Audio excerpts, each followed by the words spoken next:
કદાચ આપણે જીવનમાં આપણી પાસે છે બધું જ હારી જઈએ, વિચારો તો આપણા માલિકીના છે ને. યસ ઓર નો? ધારો કે ધંધો તૂટી ભાંગી ગયો, જોબ ગઈ, ડિવોર્સ થયા, યંગ દીકરા દીકરીમાં કોઈનું એક્સિડન્ટ થયું અને મૃત્યુ પામ્યા, થિંગ્સ હેપન. આવી ઘટના કોઈ પણના જીવનમાં બની શકે છે. એ બન્યા પછી વિચારો તો આપણા હાથમાં છે ને. આપણા વિચારો તો કોઈ લઈ જઈ શકતા ને. તો એ વિચારો ઉપર કંટ્રોલ રાખીને વિચારોને સ્ટ્રીમલાઇન કરવાને એ અગત્યનું જીવન મૂલ્ય છે. માણસ હારી ક્યારે જાય છે? જ્યારે વિચારો નબળા કરે છે.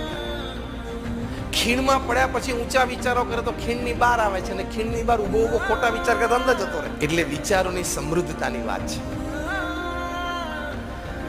લંડનમાં બપોરે 12 વાગેલા ને સ્વીપર છે ને બિગ બેન ટાવરની બાજુનું ગાર્ડન સાફ કરતો હતો.